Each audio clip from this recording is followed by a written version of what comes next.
আমার নবী বিশ্ব নবী ঘোষণা দিয়ে বলেন, কোন বান্দা যদি পবিত্র মাহে রমজানে একটি ফরজ আমল করে, আল্লাহ রাব্বুল আলামিন বান্দার আমল নামায় ওই ফরজ আমলকে ৭০ গুণে আল্লাহ রাব্বুল আলামিন বৃদ্ধি করে তার আমল নামায় নেকি লিখে দেন। বলুন সুবহানাল্লাহ। প্রিয় ভাইরা আমার, শুধু তাই নয়, আল্লাহ রাব্বুল আলামিন পবিত্র মাহে রমজান, আল্লাহ রাব্বুল আলামিন রমজানে আল্লাহ রাব্বুল আলামিন আপনাকে আমাকে রোজার ব্যবস্থা করে দিয়েছেন। আল্লাহ তাআলা রাত্রিবেলা জাগ্রত থেকে আল্লাহ রাব্বুল আলামিন রাত্রিবেলা জাগ্রত থেকে কিয়ামুল লাইল তারাবির নামাজ আদায় করার ব্যবস্থা করে দিয়েছেন। আমার ভাইরা, আমার বন্ধুগণ, এতে আপনার জন্য আমার জন্য উপকার কি? আমার নবীজি সাল্লাল্লাহু আলাইহি ওয়াসাল্লাম বলেন, যে ব্যক্তি রমজানের রাত্রিগুলো জাগ্রত থেকে কিয়ামুল লাইল আদায় করে আল্লাহ তাআলাকে খুশি করার জন্য, আল্লাহ তাআলাকে সন্তুষ্ট করার জন্য আমলের মাধ্যমে কাটিয়ে দেয় আল্লাহ রাব্বুল আলামিন, ওই বান্দাকে আল্লাহ রাব্বুল আলামিন বান্দার প্রতি রাজি ও খুশি হয়ে যায়। আমার ভাইরা, আমার বন্ধুগণ, যে ব্যক্তি রমজান মাসে রোজা রাখলো, আল্লাহ রাব্বুল আলামিন রমজানের রোজার উসিলায় আল্লাহ রাব্বুল আলামিন বান্দার সম্পর্কে যেমন ঘোষণা দান করেন, আল্লাহ রাসূল সাল্লাল্লাহু আলাইহি সাল্লাম বলেন, যে ব্যক্তি রমজান মাসে রোজা রাখলো, আল্লাহ তাআলা তাকে কেমন প্রতিদান দান করবেন। অন্যান্য আমলের ক্ষেত্রে যেমন নামাজ পড়লে নামাজের নির্ধারিত সওয়াব রয়েছে, হজ করলে হজের জন্য নির্ধারিত সওয়াব রয়েছে, যাকাত দান করলে যাকাতের নির্ধারিত সওয়াব রয়েছে, কিন্তু কোন ব্যক্তি যদি রমজান মাসের রোজা রাখে, আল্লাহ রাব্বুল আলামিন বলেন, ফেরেশতারে তোমরা বান্দার জন্য তোমরা নেকি লেখো না, বরং এই বান্দার জন্য যেহেতু আমি আল্লাহকে খুশি করার জন্য সে রোজা রেখেছে, আমি আল্লাহ রাব্বুল আলামিন বান্দার জন্য আমি নিজেই তার রোজার প্রতিদান হয়ে গেলাম। বলুন সুবহানাল্লাহ। তার মানে আল্লাহ তাআলা প্রতিদান হওয়া মানে হচ্ছে বান্দাকে খুশি করতে, বান্দার হাজত পূরণ করতে, বান্দাকে জাহান্নাম থেকে মুক্তি দিতে যে পরিমাণ নেকি দরকার, আল্লাহ তাআলা সেই পরিমাণ নেকি বান্দার আমলনামায় দান করবেন। বলুন সুবহানাল্লাহ। প্রিয় ভাইরা আমার, তো সামনে রমজান আসতেছে, রমজানের প্রস্তুতি নেওয়া দরকার আছে না নাই? আছে না নাই? যে সমস্ত ভাইরা মোটামুটি এখন বিভিন্ন নেশার মধ্যে থাকে, যেমন অনেক ভাই পান খায়, অনেক ভাই সিগারেট খায়, রমজান আসলে দেখা যাচ্ছে হঠাৎ করে রমজান আসার সাথে সাথে এগুলো বন্ধ করে দিলে হয়তো নিজেকে কন্ট্রোল করতে পারবে না। কি বলেন, ঠিক কিনা? সেজন্য এখন থেকে একটু কন্ট্রোলের মধ্যে আসি, এখন থেকে একটু কমিয়ে দেই। রমজান মাসে আমল করা আপনার জন্য আমার জন্য সহজ হয়ে যাবে। বলুন সুবহানাল্লাহ। প্রিয় ভাইরা আমার, শুধু তাই নয়, আল্লাহ তাআলা উম্মতে মুহাম্মাদকে হায়াত দিয়েছেন কম, কিন্তু আল্লাহ তাআলা বরকত দিয়েছেন অনেক বেশি। আল্লাহ রাব্বুল আলামিন আপনাকে আমাকে লাইলাতুল কদর দান করেছেন, অন্যান্য নবীদের উম্মতদেরকে লাইলাতুল কদর দান করা হয় নাই। লাইলাতুল কদর কি জিনিস আল্লাহ তাআলা বলেন, ইন্না আনজালনাহু ফি লাইলাতিল কদর। আমি আল্লাহ তাআলা এই কোরআনে কারীমকে লাইলাতুল কদরে নাযিল করলাম। ওয়া মা আদরাকা মা লাইলাতুল কদর। আমার আল্লাহ তাআলা নবীকে লক্ষ্য করে বলেন, নবী আপনি কি জানেন লাইলাতুল কদরটা কি জিনিস? লাইলাতুল কদরি খায়রুম মিন আলফি শাহর। আমার আল্লাহ রাব্বুল আলামিন ঘোষণা দিয়ে বলেন, নবী গো तमाम পৃথিবীর মানুষদেরকে আপনি জানিয়ে দিন, লাইলাতুল কদর হলো এমন একটি রাত্রি, এমন একটি রজনী, যেই রজনীতে বান্দা আল্লাহ তাআলার ইবাদত করলে আল্লাহ রাব্বুল আলামিন বান্দার আমলনামায় লাগাতার 1000 মাস পর্যন্ত ইবাদত করলে যে পরিমাণ সওয়াব হবে, আল্লাহ রাব্বুল আলামিন বান্দার আমলনামায় সেই পরিমাণ নেকি লিখে দিবেন। বলুন সুবহানাল্লাহ। প্রিয় ভাইরা আমার, এমন সুযোগ পাওয়ার পরে আপনি আমি যদি এই সুযোগকে কাজে লাগাইতে না পারি, বলুন তো দেখি, আপনার চাইতে আমার চাইতে হতভাগা দুর্ভাগা মানুষ আর কেউ হতে পারবে? আর কেউ হতে পারে? হতে পারে না। প্রিয় ভাইরা আমার, সময় কম, হায়াত কম, কিন্তু আল্লাহ তাআলা বরকত বেশি দিয়েছেন। এজন্য আপনাকে আমাকে এই সময়গুলো কাজে লাগাইতে হবে।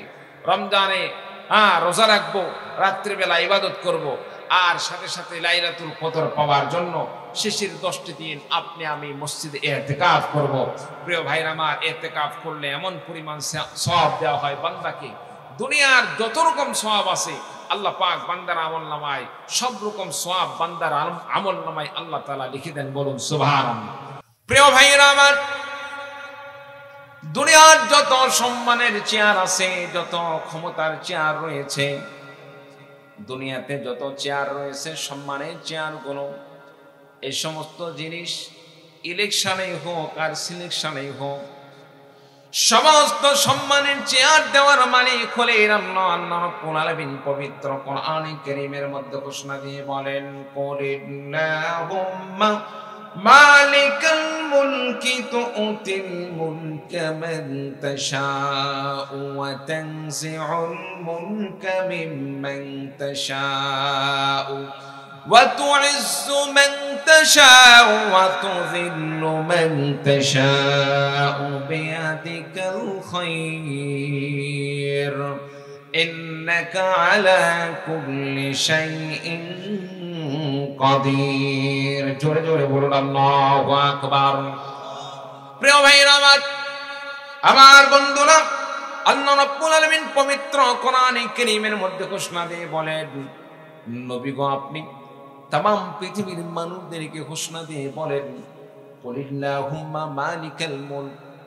নবী গো আপনি বলে দেন, মালিকাল মুলক, আল্লাহ রাব্বুল আলামিন তিনি হলেন রাজত্বের মালিক, তিনি হলেন সমস্ত ক্ষমতার মালিক। তু'তিল মুলকা মান তাশা, তিনি যাকে ইচ্ছা করেন তাকেই আল্লাহ রাব্বুল আলামিন তিনি তাকেই এই রাজত্ব দান করেন।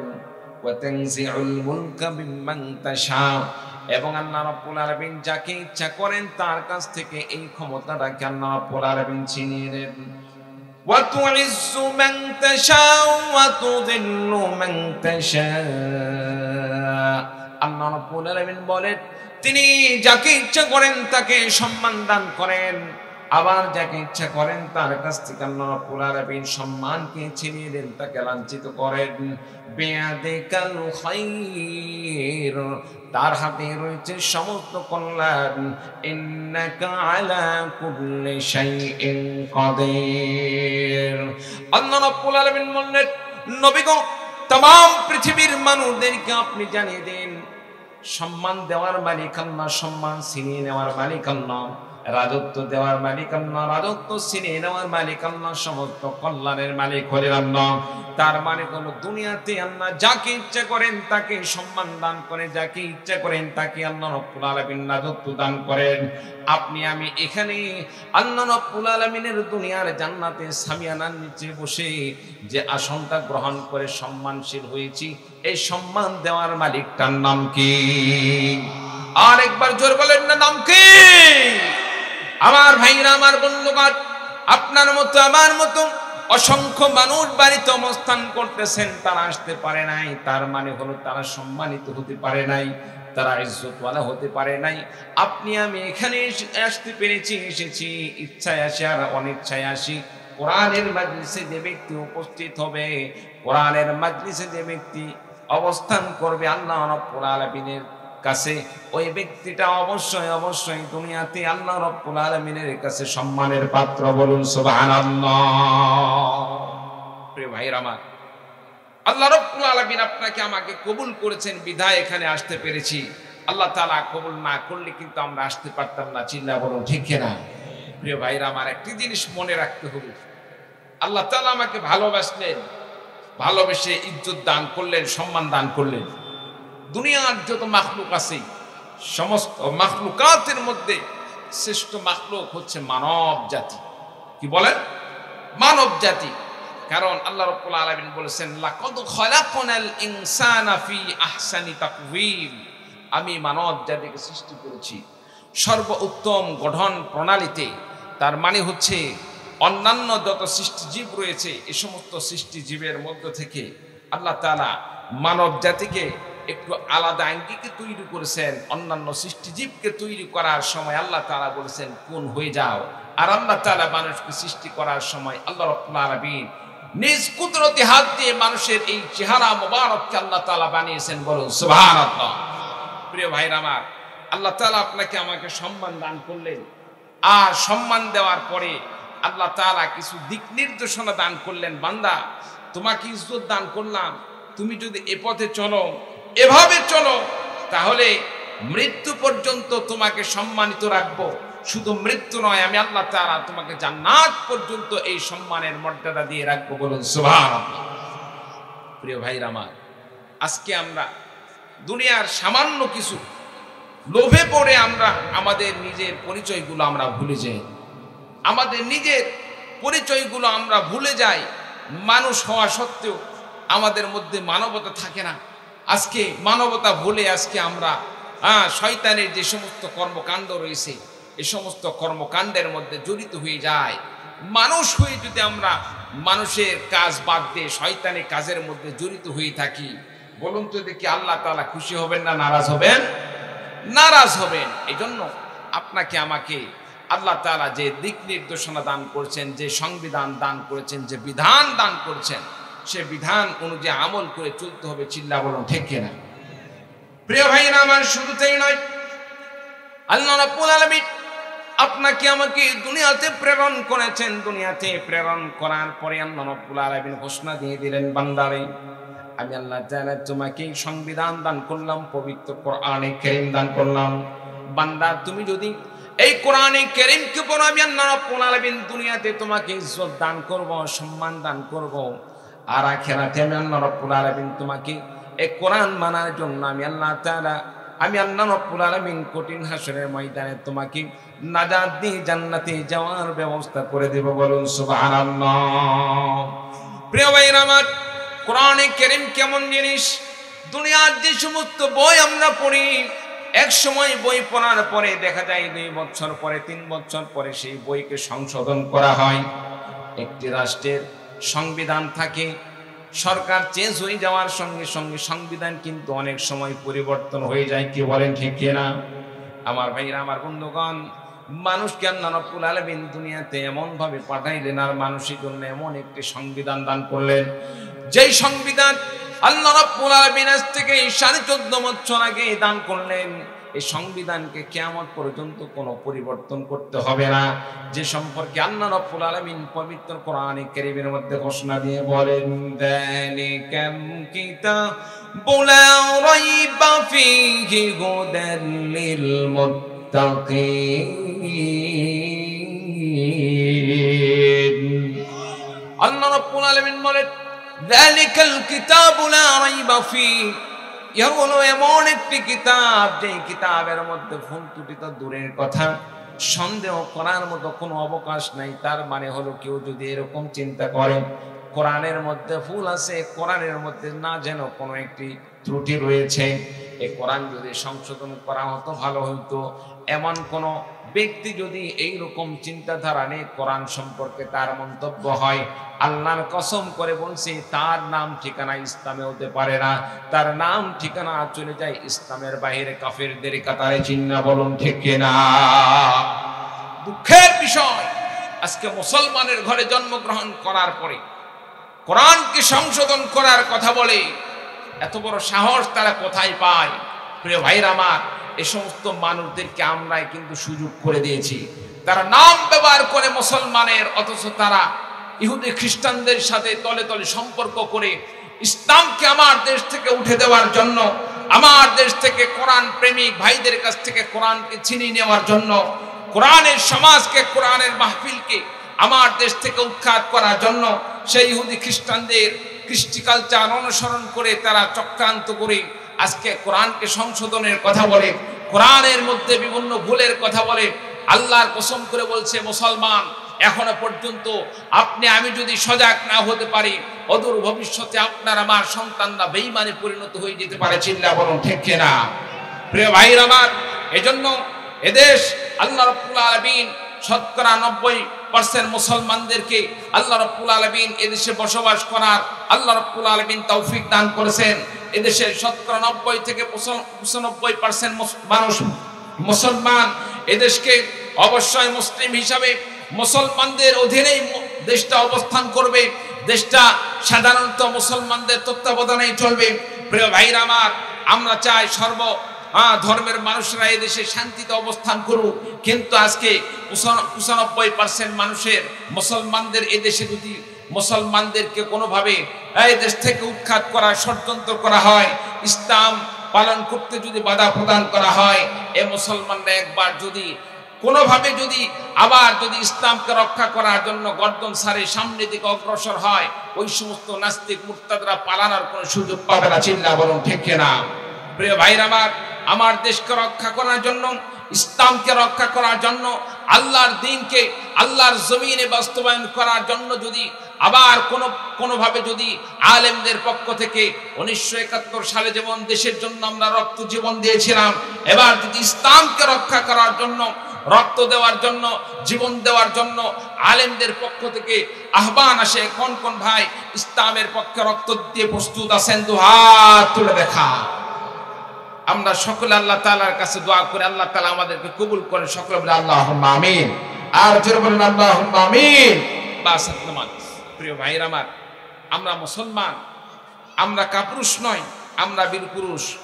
এত কথা বলার ইচ্ছা ছিল না, কেন বলতেছি, এত কয়েকটি দিন যাবত যা দেখতেছি এগুলো আসলে আমাদের জন্য খুবই লজ্জাকর জিনিস, খুবই লজ্জাকর বিষয়। কারণ এত 2 দিন যাবত দেখলাম আমাদের চট্টগ্রামে একটা রাষ্ট্রে কোনো মানুষ অবস্থান করা অবস্থায় তার রাষ্ট্রীয় স্বাধীনতা হিসাবে একটি ধর্ম চেঞ্জ করে আরেকটি ধর্ম যেতেই পারে। কি বলেন, ঠিক কিনা? সে যদি দেশের আইন অনুযায়ী যায় এতে কোনো বাধা নেই। অনেক সময় আমাদের মুসলমান ভাইরা অন্য ধর্ম গ্রহণ করে, রাষ্ট্রীয় আইন অনুযায়ী ধর্ম গ্রহণ করার কারণে আমরা তাকে কোনো বাধা দিতে পারি না, যেহেতু আমাদের ইসলামে হুকুমত নেই। ইসলামে হুকুমত থাকলে রাষ্ট্রীয়ভাবে তার বিষয়ে সিদ্ধান্ত নেওয়ার আল্লাহ তাআলা সেই বিধান দান করেছেন। যেহেতু ইসলামে হুকুমত নাই, আমাদের কিছু করার নেই। ঠিক তেমনি ভাবে কোনো বিধর্মী ভাই, হিন্দু হোক, খ্রিস্টান হোক, বৌদ্ধ হোক, যদি সে মুসলমান হয়, একটি স্বাধীন রাষ্ট্রে অবস্থান করা অবস্থায় তার এইরকম নিরাপত্তা থাকা দরকার যে একজন ভাই ইসলাম ধর্ম কোনোদিন টাকার মাধ্যমে কেউ ইসলাম ধর্ম গ্রহণ করে না, সম্পদের বিনিময়ে ইসলাম ধর্ম কেউ গ্রহণ করে না। ইসলাম ধর্মে মানুষ আসে শুধুমাত্র ইসলামের ভালোবাসায়, নবীর ভালোবাসায়। আল্লাহর সত্য ধর্ম ইসলাম জানার পরেই শুধুমাত্র ইসলাম গ্রহণ করতে পারে। চিল্লা বলুন, ঠিক কিনা? আফসোসের বিষয়, আমরা লক্ষ্য করে দেখলাম সেখানে একজন ভাই ইসলাম গ্রহণ করেছেন, তার সাথে তার স্ত্রী ইসলাম গ্রহণ করেছেন। ইসলাম গ্রহণ করার পরে যখন বিধর্মী ভাইরা জানতে পারল তার স্ত্রীর মা বাবার পক্ষ থেকে এইরকম সিদ্ধান্ত নেওয়া হলো যে তার মেয়েকে নাকি ওই মেয়ের স্বামী ইসলাম গ্রহণ করার পরে জোরপূর্বক ভাবে তাকে ধর্মান্তরিত করেছে এবং তাকে নাকি কিডন্যাপ করে নিয়ে গেছে। বলেন নাউযুবিল্লাহ। প্রিয় ভাইরা আমার, ইসলাম এমন কোন ধর্ম নয় যে ধর্মে মানুষকে জোর করে নিয়ে আসতে হয়।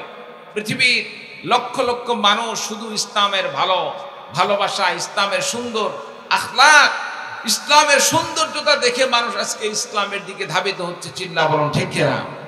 প্রিয় ভাইরা আমার, ওই ভাইরা যখন দেখলো ইসলামে আসলেই সত্য ধর্ম, ইসলাম সম্পর্কে গবেষণা করেছে, ইসলাম গ্রহণ করেছে। ইসলাম গ্রহণ করার পরে আজকে 95% মুসলমানের দেশে তাদেরকে আদালতের মাধ্যমে জোরপূর্বক ভাবে তাদেরকে কারাগারে আবদ্ধ করে রাখা হচ্ছে, বিভিন্নভাবে তাদেরকে হেনস্থা করা হচ্ছে।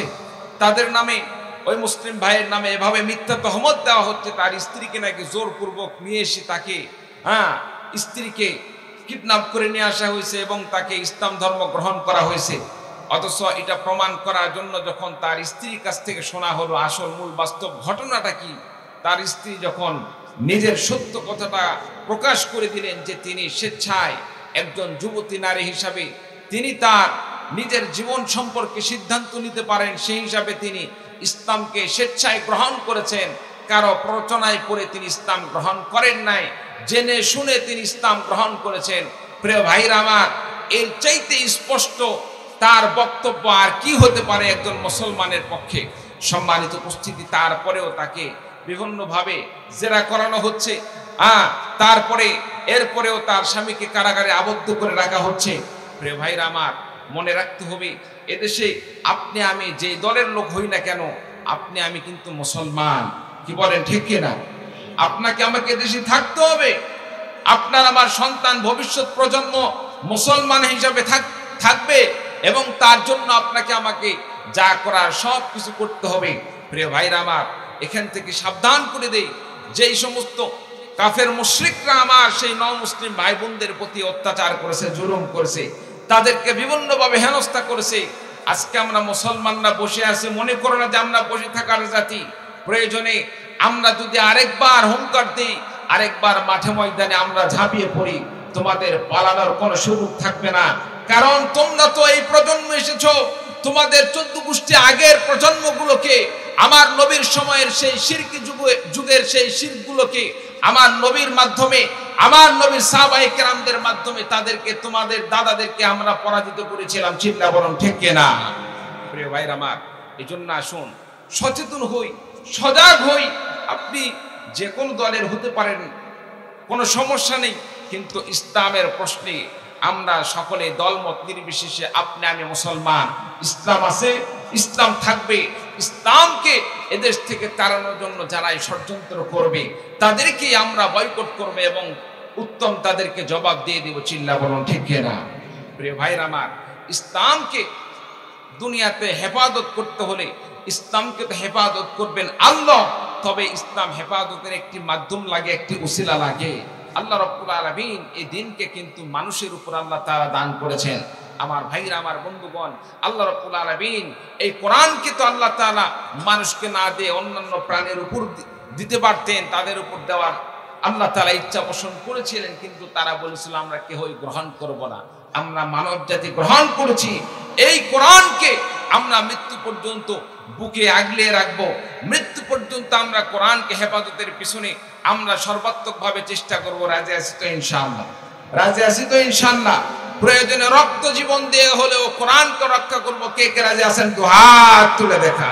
লিল্লাহি তাকবীর, নারায়ে তাকবীর। বাস আপনার প্রিয় ভাইরা আমার, আল্লাহ রাব্বুল আলামিন পবিত্র ইউমিনু আহাদুকুম হাত্তা আকুনা আহাব্বা ইলাইহি মিন ওয়ালিদিহি ওয়া ওয়ালাদিহি ওয়ান নাসি আজমাইন। আমার নবী ডাক দিয়ে বললেন, রে আমার উম্মতেরা শোনো, তোমাদের মধ্য থেকে কোনো ব্যক্তি ওই সময় পর্যন্ত পরিপূর্ণ ঈমানদার হতে পারবে না যতক্ষণ পর্যন্ত সে আমি নবীজিকে তার মা থেকে, তার মা বাবা থেকে, তার সন্তান সন্ততি থেকে, এমনকি দুনিয়ার সমস্ত মানুষ থেকে আমি নবীজিকে যতক্ষণ পর্যন্ত ভালো না বাসবে, মহাব্বত না করবে, ততক্ষণ পর্যন্ত সে ব্যক্তি পরিপূর্ণ ঈমানদার হতে পারবে না। বলুন সুবহানাল্লাহ। প্রিয় ভাইরা আমার, এজন্য আল্লাহর নবীকে ভালোবাসতে হবে, নবীর মহাব্বত আপনার আমার অন্তরে নিয়ে আসতে হবে। আল্লাহর রাসূলকে যদি আপনি আমি ভালোবাসতে পারি, নবীর আদর্শ গ্রহণ করতে পারি, নবীর সুন্নাহ মেনে চলতে পারি, আমার নবীজি ঘোষণা দিয়ে বলেছেন, মান আহাব্বা সুন্নতি ফাকাদ আহাব্বানি ওয়া মান আহাব্বানি কানা মাই ফিল জান্নাহ। যে বান্দা, যে উম্মত আমার একটি সুন্নাতকে ভালোবাসলো, সে যেন আমি নবীজিকে ভালোবাসলো। আর যে ব্যক্তি আমি নবীজিকে ভালোবাসলো, সে আমার সাথে জান্নাতে অবস্থান করবে। বলুন সুবহানাল্লাহ। নবীজি ঘোষণা করেছেন, যে ব্যক্তি আমার সুন্নতকে ভালোবাসলো, সে আমি নবীজিকে ভালোবাসলো। আর যে আমি নবীজিকে ভালোবাসলো, সে আমার সাথে জান্নাতের মধ্যে অবস্থান করবে। প্রিয় ভাইরা আমার, আপনাদের কাছে জানতে চাই, এর চাইতে বড় অফার আর কিছু দুনিয়াতে হয়? আছে? নেই। কারণ আপনার আমার আসল ঠিকানাই হচ্ছে জান্নাত। জান্নাতে যদি আপনি আমি যাইতে পারি, আমার নবীকে যদি আপনি আমি ভালোবাসতে পারি, নবীর সাথে যদি আপনি আমি জান্নাতে থাকতে পারি, এর চাইতে বড় চাওয়া পাওয়ার আর কিছুই থাকে না। আপনার আমার মূল টার্গেট হলো আল্লাহ এবং রসুলকে ভালোবাসা। আল্লাহ রসুলকে, আল্লাহ এবং রসুলকে আপনার প্রতি আমার প্রতি রেজামন্দি করা, সন্তুষ্ট করা। আল্লাহ যদি বান্দার প্রতি সন্তুষ্ট হয়ে যায়, বান্দার আর কোনো কিছুর প্রয়োজন হয় না। আল্লাহ তাআলা দুনিয়াতেও বান্দাকে কামিয়াবি দান করেন, আখিরাতেও আল্লাহ তাআলা সফলতা দিয়ে জান্নাত দান করেন। বলুন সুবহানাল্লাহ। প্রিয় ভাইরা আমার, নবীকে কেমন ভালোবাসতে হবে, নবীজিকে আমরা কেমনে অনুসরণ করব, আল্লাহ রসুলকে সাহাবায়ে কেরামগণ কিভাবে ভালোবেসেছিলেন, সেভাবে আপনাকে আমাকে ভালোবাসতে হবে। নবীগণ, সাহাবায়ে কেরামগণ নবীজিদেরকে এমন ভাবে ভালোবেসেছিলেন, আপনার আবার নবীকে এমন ভাবে ভালোবেসেছিলেন। রসুলের ভালোবাসায়, নবীর ভালোবাসায় তারা নিজের সন্তানদেরকে কোরবানি করে দিয়েছিলেন, স্ত্রীদেরকে আল্লাহর রাস্তায় কোরবানি করে দিয়েছিলেন, নিজের জীবনকে আল্লাহর রাস্তায় কোরবানি করে দিয়েছিলেন। তারপরেও রসুলের ভালোবাসা থেকে তারা ফিরে আসে নাই, তারা নবীর ভালোবাসায় এক চুল পরিমাণও তারা কমতি ঘটায় নাই। প্রিয় ভাইরা আমার, আপনি আমি যদি সেভাবে রসুলকে ভালোবাসতে পারি তাহলেই একমাত্র আপনার আমার দুনিয়া এবং আখিরাতে মুক্তির ব্যবস্থা হবে। চিল্লা বলুন ঠিক কিনা? প্রিয় ভাইরা আমার, আমার নবীর সাহাবী হযরত মুসাব ইবনে উমাইর রাদিয়াল্লাহু তাআলা আনহুর জীবনে পড়ে দেখুন, হযরত মুসাব ইবনে উমাইর রাদিয়াল্লাহু তাআলা আনহু তিনি কিভাবে রাসূলকে ভালোবেসেছিলেন। মুসাব ইবনে উমাইর এমন একজন সাহাবী ছিলেন যে মুসাব ইবনে উমাইর রাদিয়াল্লাহু তাআলা আনহুর বাবা বিশাল বড় একজন ধনাঢ্য ঘরের সন্তান ছিলেন, সম্পদের কোনো অভাব ছিল না। মুসাব ইবনে উমাইর রাদিয়াল্লাহু তাআলা আনহুর বাবার এত সম্পদ ছিল, যার কারণে মুসাব ইবনে উমাইর রাদিয়াল্লাহু তাআলা আনহু ধনাঢ্য ঘরের সন্তান হওয়ার কারণে সকালবেলা যে পোশাক পরিধান করতেন বিকেল বেলা সেই পোশাক পরতেন না। মনে করেন দামি একটি শার্ট সকালবেলা পরলে বিকেলে আর সেই শার্ট পরতেন না, বিকেল বেলা কোনো শার্ট পরলে সকালবেলা পরের দিন সকালবেলা সেই শার্ট আর পরতেন না। প্রিয় ভাইরা আমার, হযরত মুসাব ইবনে উমাইর রাদিয়াল্লাহু তাআলা আনহু এত সুন্দর সেন্ট ব্যবহার করতেন, উন্নত মানের ব্র্যান্ডের সেন্ট ব্যবহার করতেন, আতর ব্যবহার করতেন। মুসাব ইবনে উমাইর রাদিয়াল্লাহু তাআলা আনহু রাস্তা দিয়ে হেঁটে গেলে অনেক সময় পর্যন্ত মানুষরা সেই ঘ্রাণকে অনুভব করতেন এবং বলতে থাকতেন, নিঃসন্দেহে এই দিক দিয়ে মুসাব ইবনে উমাইর কিছুক্ষণ আগেই রওনা হয়েছেন। বলেন সুবহানাল্লাহ। প্রিয় ভাইরা আমার, হযরত মুসাব ইবনে উমাইর রাদিয়াল্লাহু তাআলা আনহুর পিছনে সব সময় বন্ধু বান্ধবদের আড্ডা চলতো। মুসাব ইবনে উমাইরের সঙ্গে সঙ্গে অনেক বন্ধু থাকতো। কোনো একদিন তিনি রাস্তা দিয়ে যাওয়ার সময় লক্ষ্য করে দেখলেন সুন্দর কেমন যেন একটি মিষ্টি মিষ্টি আওয়াজ কানে ভেসে আসতেছে। আমার নবীর সাহাবী হযরত মুসাব ইবনে উমাইর রাদিয়াল্লাহু তাআলা আনহু আওয়াজকে লক্ষ্য করে ফলো করতে করতে করতে করতে কোথায় থেকে আওয়াজ আসে সেই জায়গায় তিনি চলে গেলেন। যাওয়ার পরে তিনি লক্ষ্য করে দেখলেন অন্য কোনো আওয়াজ শোনা যায় না, সেখান থেকে আওয়াজ শোনা যায় আমার নবীজির পবিত্র জবান দিয়ে কোরআনে কারীমের তেলাওয়াতের আওয়াজ। বলুন সুবহানাল্লাহ। হযরত মুসাব ইবনে উমাইর রাদিয়াল্লাহু তাআলা আনহু সেখানে গিয়ে আশ্চর্যান্বিত হয়ে গেলেন, এত সুমিষ্ট মধুর কণ্ঠে এত সুন্দর তেলাওয়াত, এটা কি? নবীজির সামনে যখন গেলেন, যাওয়ার পরে দেখলেন আমার নবী তেলাওয়াত করতেছেন। হযরত মুসাব ইবনে উমাইর রাদিয়াল্লাহু তাআলা আনহু তিনি বুঝতে পারলেন এটা দুনিয়ার আর অন্য কোন কিতাব নয়, এটা হচ্ছে আল্লাহ তাআলার পবিত্র কোরআনের তেলাওয়াত। বলুন সুবহানাল্লাহ। প্রিয় ভাইরা আমার, আমার নবী সাহাবী হযরত মুসাব ইবনে উমাইর রাদিয়াল্লাহু তাআলা আনহু নবীজিকে লক্ষ্য করে বললেন, নবী গো, এতদিন পর্যন্ত আমি শুনেছি আপনি জাদুকর, আপনি মিথ্যাবাদী, মানুষকে দোগাদানকারী। আমি এতদিন পর্যন্ত আপনার সম্পর্কে অনেক খারাপ কিছু শুনেছি। আমাদের সমাজের মানুষরা আপনার কাছ থেকে মানুষদেরকে, সাধারণ মানুষদেরকে বিদূরিত করার জন্য, সরিয়ে রাখার জন্য আপনার সম্পর্কে বিভিন্ন প্রকার প্রপাগান্ডা ছড়ানো হতো। আবু জেহেল থেকে শুরু করে আবু লাহাব, উতবা, শাইবা, তারা বিভিন্ন প্রকার আপনার সম্পর্কে মানুষদের সামনে মিথ্যা তথ্য দিয়ে মানুষদেরকে দূরে সরে রাখত। আজকে আপনার কাছে যখন আসলাম, দেখতে পাইলাম এতদিন পর্যন্ত তাদের কাছ থেকে যে কথাগুলো শুনেছি এই সমস্ত কথার কোনো ভিত্তি নেই, তাদের কথাটা পুরোটা বিপরীত। তার মানে আজকে আমি জানতে পারলাম তারা যে আপনার সম্পর্কে মিথ্যা তথ্য দিত, আপনাকে মিথ্যাবাদী বলতো। আমি এখানে আল্লাহর কসম করে বলতে পারি, দুনিয়াতে আপনার মতো সত্যবাদী এবং আপনার মতো ভালো মানুষ আর দুনিয়াতে কেউ হতে পারে না। বলুন সুবহানাল্লাহ। হযরত মুসাব ইবনে উমাইর রাদিয়াল্লাহু তাআলা আনহু আমার নবীর হাতে হাত রেখে বললেন, নবী গো, এতদিন পর্যন্ত কুফরের মধ্যে ছিলাম, শিরকের মধ্যে ছিলাম, ইসলামের বাইরে ছিলাম। ইসলামের সুন্দর কোরআনের আওয়াজ যখন শুনতে পাইলাম, বুঝতে পারলাম এটাই হচ্ছে সঠিক বাণী, এটাই হচ্ছে সঠিক দিন। আপনার হাতে হাত রেখে মুসলমান হতে চায়, আপনি আমাকে কালিমা পড়ে ইমানদার বানিয়ে দিন।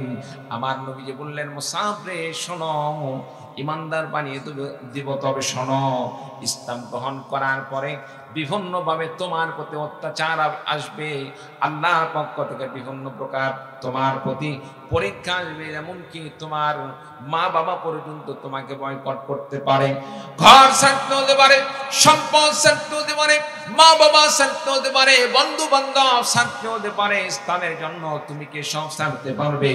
হযরত মুসাব ইবনে উমাইর রাদিয়াল্লাহু তাআলা বললেন, নবী গো, আপনার প্রতি ভালোবাসা জন্মেছি, ইসলাম গ্রহণ করতে চাই, ইসলাম গ্রহণ করব, আর কথা দিয়ে দিলাম যতদিন পর্যন্ত দুনিয়াতে বেঁচে থাকবো ইসলাম আমি কোনো কিছুতে ইসলাম ছাড়ব না, প্রয়োজনে ইসলামের জন্য নিজের জীবনকে আমি আল্লাহর রাস্তায় কুরবানি করে দেব। বলুন সুবহানাল্লাহ। আমার ভাইরা, আমার বন্ধুরা, আমার নবী বিশ্ব নবী মুহাম্মদুর রাসূলুল্লাহ সাল্লাল্লাহু আলাইহি ওয়াসাল্লাম মুসাব ইবনে উমাইর রাদিয়াল্লাহু তাআলা আনহুর হাতে হাত নিয়ে, নবীজির হাতে মুসাবের হাত নিয়ে কালিমা পড়ে দিলেন আর ঈমানদার বানিয়ে দিলেন। লা ইলাহা ইল্লাল্লাহু মুহাম্মাদুর রাসূলুল্লাহ, লা ইলাহা ইল্লাল্লাহ, লা ইলাহা, জোরে সরে পড়ুন, লা ইলাহা ইল্লাল্লাহ।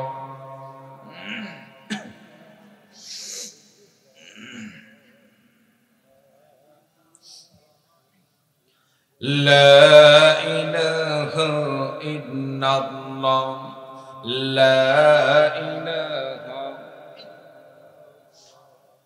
লা ইলাহা ইল্লাল্লাহ, লা ইলাহা ইল্লাল্লাহু মুহাম্মাদুর রাসূলুল্লাহ।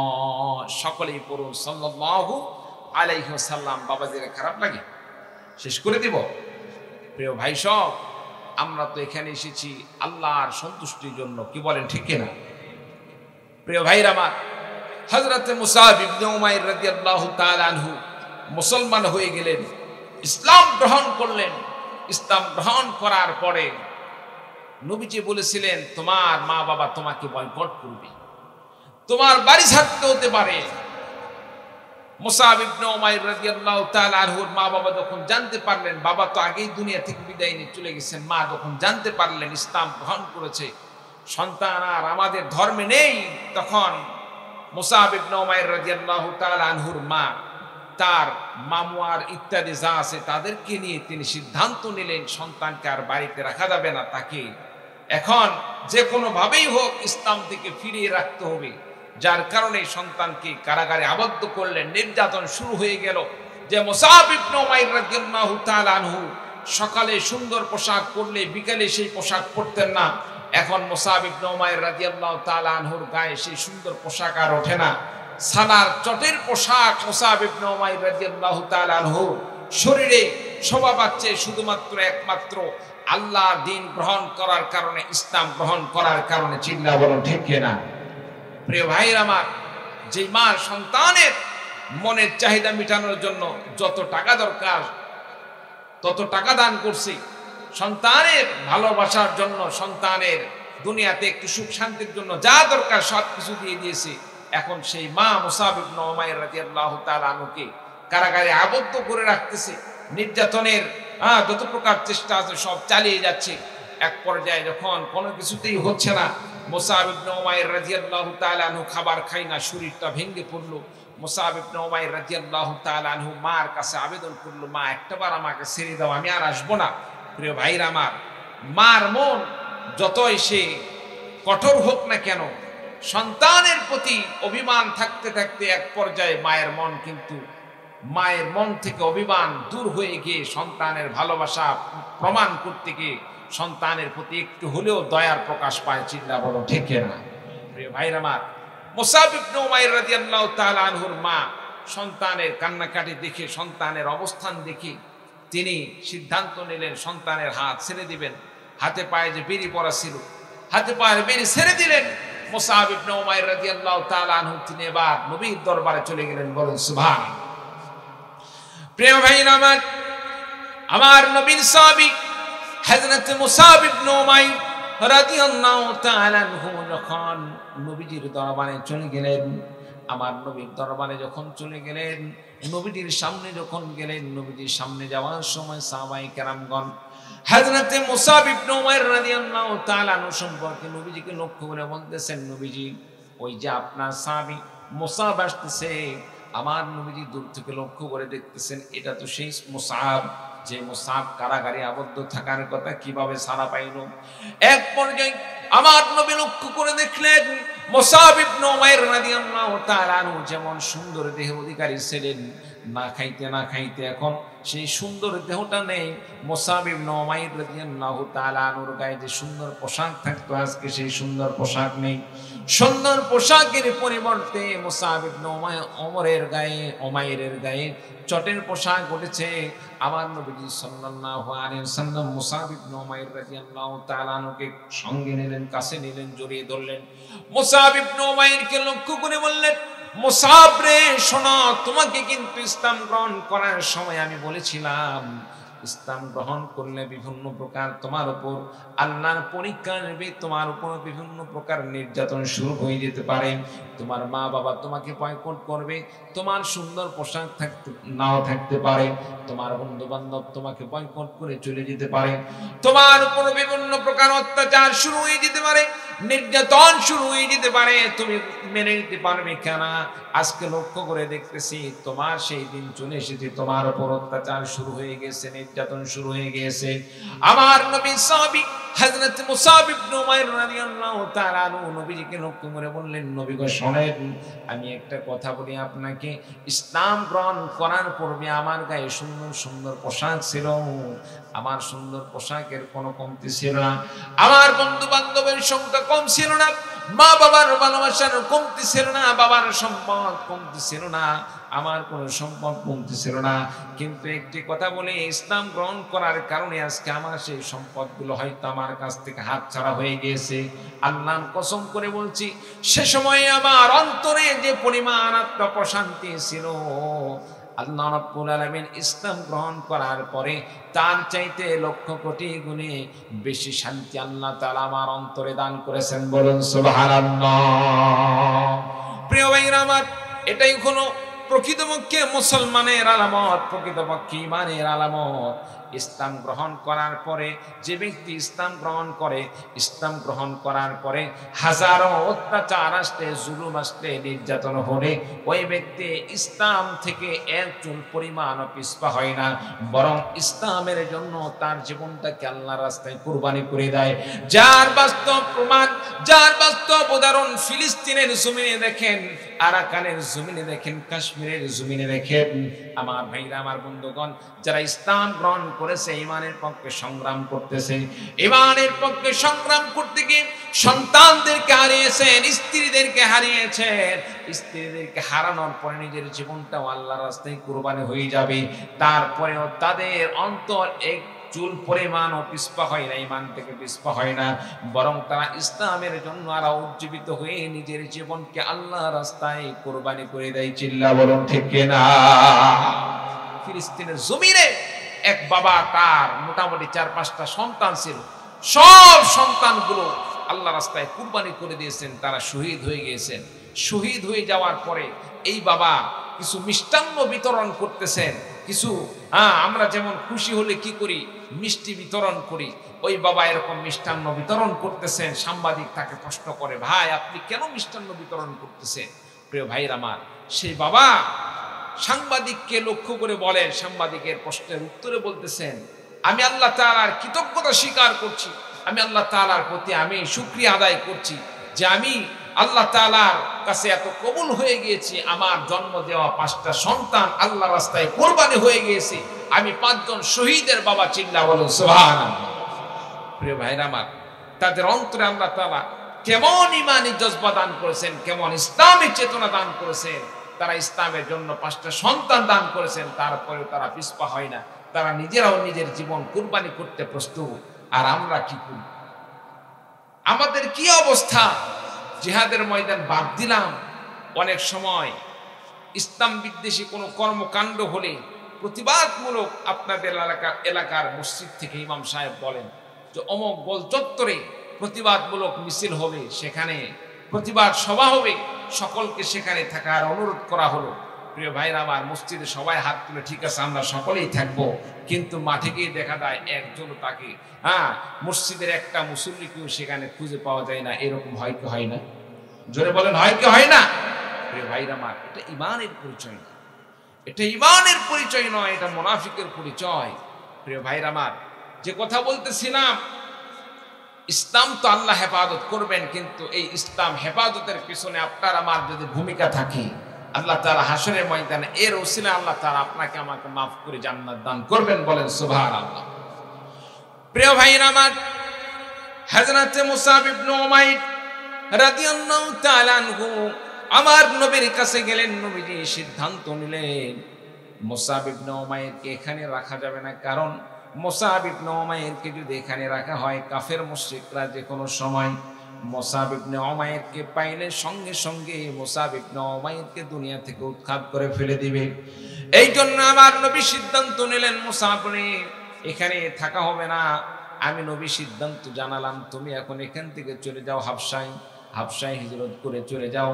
যখন সময় হবে আসার জন্য তখন আবার আসতে বলবো। আমার ভাইরা, আমার বন্ধুগণ, মুসাব ইবনে উমাইর রাদিয়াল্লাহু তাআলা নবীর নির্দেশে হাবশায় চলে গেলেন। হাবশায় অবস্থান করতেছেন, দীর্ঘদিন পর্যন্ত অবস্থান করেন, কিন্তু মনের মধ্যে কোনো তৃপ্তি পায় না। কারণ যেই নবীর কোরআনের তেলাওয়াত শুনে মুসলমান হলেন, সেই নবীকে আর চোখের সামনে পাচ্ছেন না, নবীর সাথে সাক্ষাৎ করতে পারতেছেন না। মনের ভিতরে বড় ব্যথা, মনের মধ্যে বড় দুঃখ কষ্ট নিয়ে মুসাব ইবনে উমাইর রাদিয়াল্লাহু তাআলা সিদ্ধান্ত নিলেন, জীবনে যা আছে আর যা থাকে তাকে, যা যায় যাক, পরোয়া করব না। যে নবীকে দেখে আমি ইসলাম গ্রহণ করেছি, আমি নবীর কাছে গিয়ে ইসলাম মেনে চলতে চাই। প্রয়োজনে আমাকে যদি আমার আত্মীয়রা, আমার কাফের মুশরিকরা যদি আমাকে হত্যাও করে ফেলে দেয়, আমি হত্যা হয়ে যাব, তবুও আমি তাদের কাছে নতি স্বীকার করব না। আমার নবীজিকে কাছে নিয়ে আমি আল্লাহর কোরআনকে মেনে চলতে চাই। বলুন সুবহানাল্লাহ। হযরত মুসাব ইবনে উমাইর রাদিয়াল্লাহু তাআলা আনহু তিনি চলে আসলেন আবার মক্কায়। মক্কায় আসার পরে আমার নবী সাল্লাল্লাহু আলাইহি ওয়াসাল্লাম মুসাব ইবনে উমাইর রাদিয়াল্লাহু তাআলা আনহুকে নবীজির পাশে স্থান দিলেন। মুসাব ইবনে উমাইর রাদিয়াল্লাহু তাআলা আনহু এবার বাড়িতে গেলেন। বাড়িতে যাওয়ার পরে তিনি তরবারিকে কসমুক্ত করে মাকে আহ্বান করে বললেন, মা শোনো, ইতিপূর্বে আমার প্রতি ইসলাম গ্রহণ করার জন্য যত অত্যাচার করা হয়েছে, আমি কোনো প্রতিবাদ করি নাই, কোনো কিছু করি নাই। এবার আমি ঘোষণা দিয়ে বলছি, আমি ইসলাম গ্রহণ করেছি, ঈমান গ্রহণ করেছি, কালিমা গ্রহণ করেছি। আমি আমার নবীকে দেখে দেখে আল্লাহর কোরআন মেনে চলতে চাই। এ পর্যায়ে যদি কেউ আমাকে বাধা দিতে আসে, তার জন্য আমার এই কসমুক্ত তরবারে যথেষ্ট হয়ে যাবে। আমি এক বিন্দু পরিমাণ পরোয়া করব না। প্রয়োজনে তাকে দুনিয়া থেকে চিরতরে বিদায় দিয়ে দিব, তারপরে আমি নবীজির কাছে থেকে আমি ইসলাম মেনে চলতে চাই। বলুন সুবহানাল্লাহ। প্রিয় ভাইরা আমার, হযরতে মুসাব ইবনে উমাইর রাদিয়াল্লাহু তাআলা আনহুকে এবার তার মা বলল, বাবা ঠিক আছে, তোমাকে আগে যে আমি সুবিধা দান করতাম, আমি তোমাকে পোশাকের ব্যবস্থা করে দিয়েছি, আরো যা কিছু প্রয়োজন ছিল সব আমি দান করেছি। আজকে থেকে আমার সিদ্ধান্ত, তোমাকে কোনো পোশাক দিব না, তোমার কোনো প্রয়োজন আমার কাছ থেকে মিটাইতে পারবে না। তুমি কোথায় কি করবা তোমার বিষয়, আমি আর তোমার বিষয়ে কোনো চিন্তা করব না। তুমি যা ইচ্ছা তোমার মতো তুমি করো, আমার দ্বারা আর তোমার কোনো ক্ষতি হবে না। চিল্লা বলুন সুবহানাল্লাহ। প্রিয় ভাইরা আমার, মুসাব ইবনে উমাইর রাদিয়াল্লাহু তাআলা আনহু আবার নবীজির কাছে গেলেন। নবীজি সাল্লাল্লাহু আলাইহি ওয়াসাল্লামের কাছে আসেন। রাসূলুল্লাহ সাল্লাল্লাহু আলাইহি ওয়াসাল্লাম হযরতে মুসাব ইবনে উমাইর রাদিয়াল্লাহু তাআলা আনহুকে কোরআনের শিক্ষা দান করতেছেন, কোরআনের দীক্ষা দান করতেছেন। নবীজির কাছ থেকে মুসাব ইবনে উমাইর রাদিয়াল্লাহু তাআলা আনহু ইসলামের আদর্শ শিখতেছেন, কোরআনের বিধান শিখতেছেন। আমার ভাইরা, আমার বন্ধুগণ, এক পর্যায়ে আমার রাসূল সাল্লাল্লাহু আলাইহি সাল্লামের কাছে সেই মদিনা থেকে একটি উপদল আসলো। আসার পরে ইসলাম গ্রহণ করলেন, তারা চলে গেলেন। আবার আরেকটি দল আসলো। আসার পরে রাসূলের কাছে তারা আবেদন করলো, ইয়া রাসূলুল্লাহ, আমরা তো ইসলাম গ্রহণ করেছি, কিন্তু ইসলাম গ্রহণ করার পরে ইসলামে যে সমস্ত বিধিবিধান আছে, এই সমস্ত মাসলা মাসায়েল বিধিবিধান, এগুলো সম্পর্কিত আমাদের কোনো আমল, আমাদের কোনো এলেম নেই। আপনি যদি একজন এরকম শিক্ষক দান করেন, যার কাছ থেকে আমরা কোরআন শিখতে পারবো, মাসলা মাসায়েল শিখতে পারবো, সেই শিক্ষা অনুযায়ী আমল করতে পারবো, এরকম একজন শিক্ষক আমাদেরকে দিলে ভালো হতো। আমার রাসূল সাল্লাল্লাহু আলাইহি ওয়াসাল্লাম লক্ষ্য করে দেখলেন এই শিক্ষক হিসাবে মুসআব ইবনে উমাইরের চাইতে যোগ্য অভিজ্ঞ আর কোনো শিক্ষক আমি দেখতেছি না।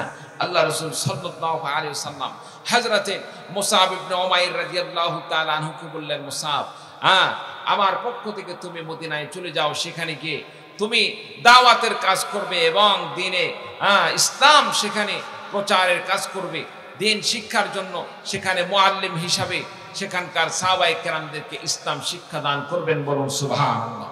প্রিয় ভাইরা আমার, রাসূলুল্লাহ সাল্লাল্লাহু আলাইহি সাল্লামের কথা মোতাবেক, দিক নির্দেশনা মোতাবেক মুসআব ইবনে উমাইর রাদিয়াল্লাহু তাআলা আনহু তিনি তাদের সাথে মদিনায় চলে গেলেন। সেখানে গিয়ে দ্বীনের দাওয়াত দেওয়া শুরু করলেন আর কোরআন শিক্ষা দেওয়া শুরু করলেন। অল্প দিনের মধ্যে আল্লাহ রাব্বুল আলামিন সেখানে মোটামুটি ১.৫ শতকের অধিক আল্লাহ তাআলা মুসলমান হিসাবে কাফের মসজিদদের মধ্যে থেকে মুসলিম হিসাবে কবুল করে নিলেন। বলেন সুবহানাল্লাহ।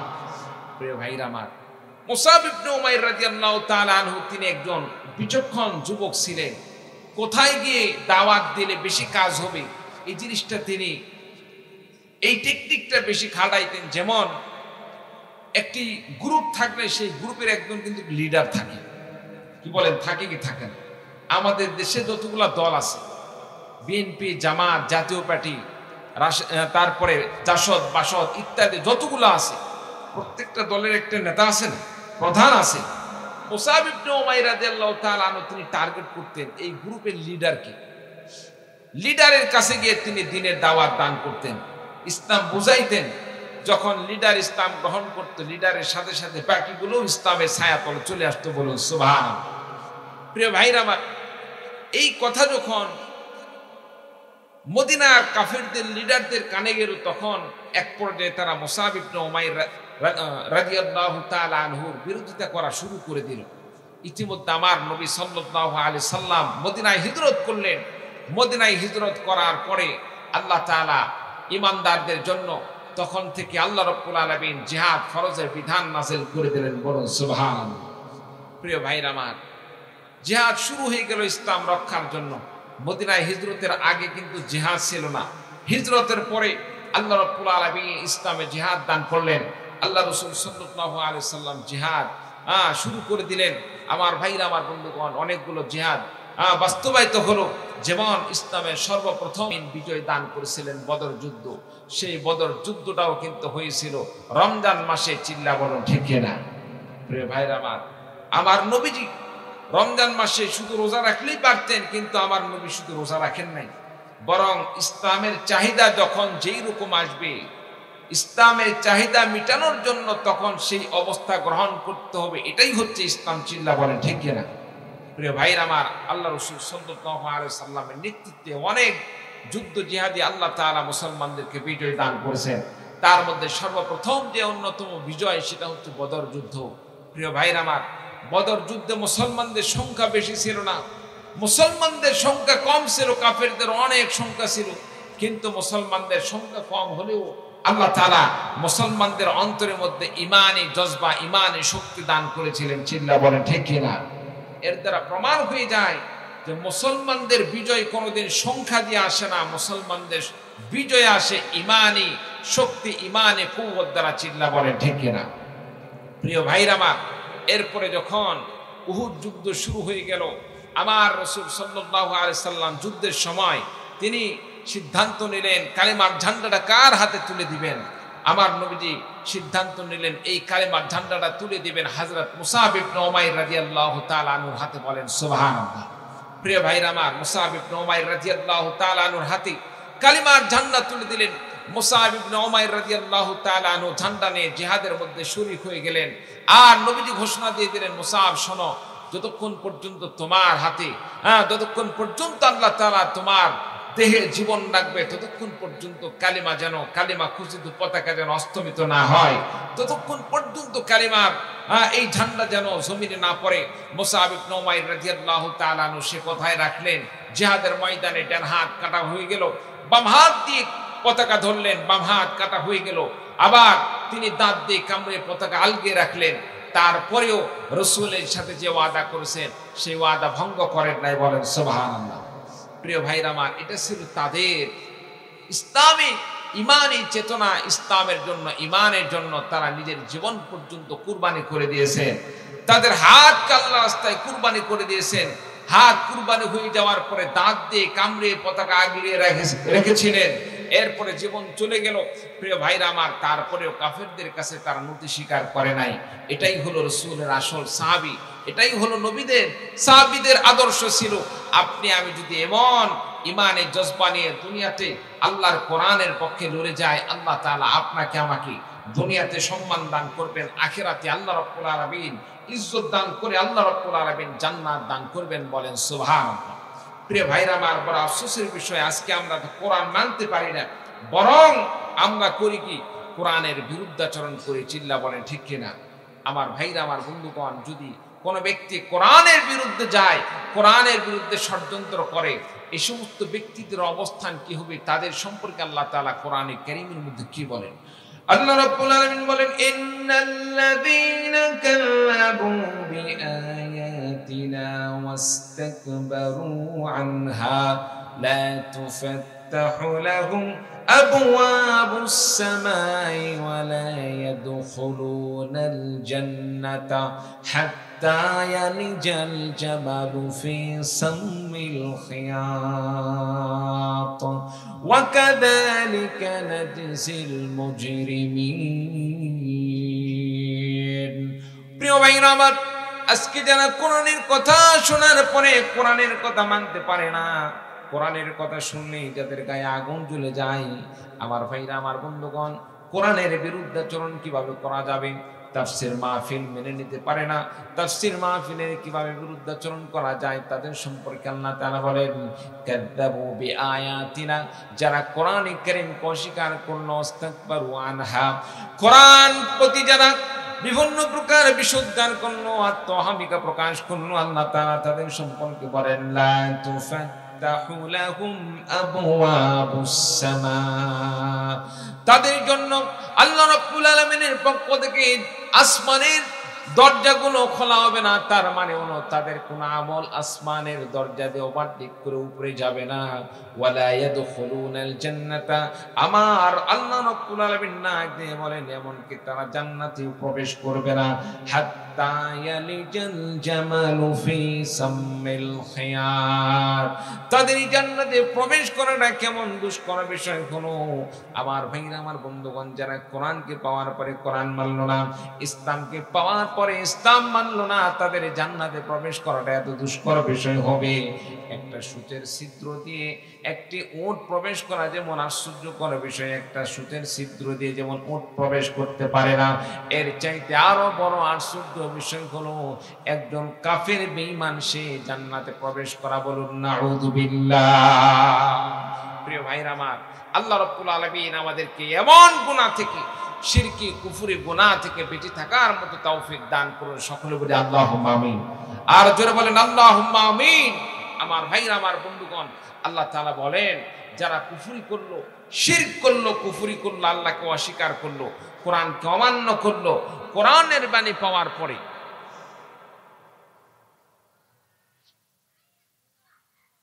লা ইলাহা ইল্লাল্লাহ,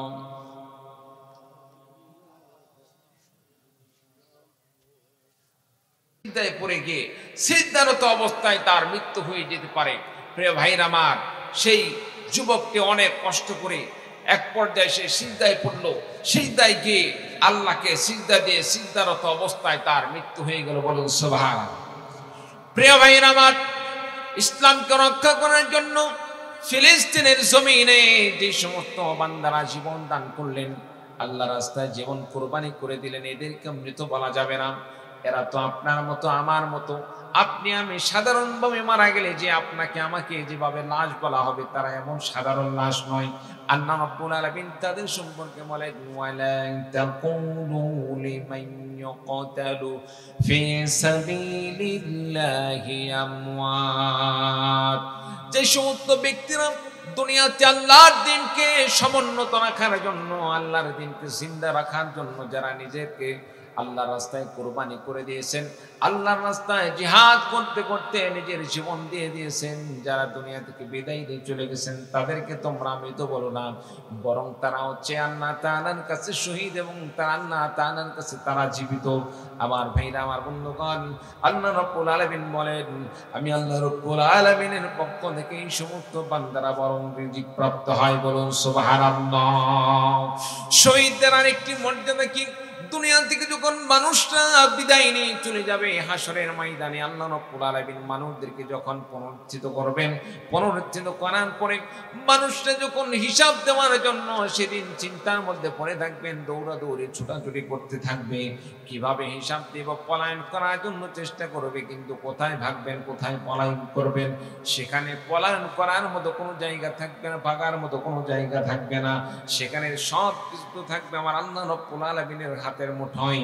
প্রিয় ভাইরা আমার, সেদিন মানুষেরা যখন হিসাব দেওয়ার চিন্তার মধ্যে পড়ে থাকবে, আল্লাহ রাব্বুল আলামিন এই সমস্ত শহীদদেরকে, যারা ইসলামের জন্য রক্ত দিয়েছে, জীবন দান করেছে, আল্লাহ রাস্তায় নিজের জীবনকে কোরবানি করে দিয়েছেন, তাদেরকে বলবেন, বান্দা রে, দুনিয়াতে আমি আল্লাহ তাআলা ইসলামকে রক্ষা করার জন্য তোমার জীবনকে তুমি কোরবানি করে দিয়েছো, তোমার জীবনকে আমি আল্লাহ রাব্বুল আলামিনের রাস্তায় তুমি শহীদ করে দিয়েছো, তোমার আজকে কোনো হিসাব হবে না, আমি আল্লাহ রাব্বুল আলামিন তোমার জন্য ফয়সালা করে দিলাম, তুমি বিনা হিসাবে আমি আল্লাহ তাআলার জান্নাতের মধ্যে প্রবেশ করে নাও। বলুন সুবহানাল্লাহ। প্রিয় ভাইরা আমার, এটা হচ্ছে একজন মানুষ সহজে জান্নাতে প্রবেশ করার সবচাইতে বড় উত্তম পদ্ধতি হচ্ছে শহীদ হওয়া, শাহাদত বরণ করা। কোন ব্যক্তি যদি ইসলামের পক্ষে লড়াই করতে করতে শহীদ হয়ে যায়, শাহাদতের মর্যাদা অর্জন করে, আল্লাহ তাআলা আখিরাতে তার কোনো হিসাব নেবেন না, আল্লাহ তাআলা বিনা হিসাবে তাকে জান্নাত দান করবেন। বলেন সুবহানাল্লাহ। আমাদের শহীদ হওয়ার কার কার ইচ্ছা আছে একটু দুহাত তুলে আল্লাহকে দেখিয়ে দেন। আল্লাহ তাআলা আমাদের সকলকে কবুল করে নেন। সকলে বলে আল্লাহুম্মা আমিন। আর একবার জোরে বলেন আল্লাহুম্মা আমিন। প্রিয় ভাইরা আমার, হযরত মুসাব ইবনে উমাইর রাদিয়াল্লাহু তাআলা আনহু তিনি শহীদ হয়ে গেলেন। শহীদ হয়ে যাওয়ার পরে তাকে দাফন কাফন করানো হবে। সাহাবায়ে কেরামদেরকে রাসূল সাল্লাল্লাহু আলাইহি সাল্লাম সিদ্ধান্ত নিলেন, তিনি নিজেই মুসাব ইবনে উমাইর রাদিয়াল্লাহু তাআলা আনহুকে তিনি কবরে রাখবেন, নবীজি নিজ হাতে তাকে কবরে শায়িত করবেন। হযরত মুসাব ইবনে উমাইর রাদিয়াল্লাহু তাআলা আনহুকে যখন কবরে রাখা হবে, এমন সময় সাহাবায়ে কেরামগণ লক্ষ্য করে দেখলেন মুসাব ইবনে উমাইর রাদিয়াল্লাহু তাআলা আনহুর গায়ে এমন কোন পোশাক নেই, এমন পরিমাণ পোশাক নেই যে পোশাক দিয়ে মাথা থেকে নিয়ে পায়ের পাতা পর্যন্ত ঢাকা যাবে। মাথার দিকে ঢাকলে পায়ের দিকে খালি হয়ে যায়, পায়ের দিকে ঢাকতে গেলে মাথার দিকে খালি হয়ে যায়। একজন শহীদের দাফনের ক্ষেত্রে এই পরিমাণ কাফন জুটতেছে না, কাপড় জুটতেছে না যে তাকে সুন্দর একটি পোশাকের মাধ্যমে পুরা শরীর তাকে ঢেকে দেওয়া হবে। আমার ভাইরা, আমার বন্ধুগণ, আমার নবী কি বললেন?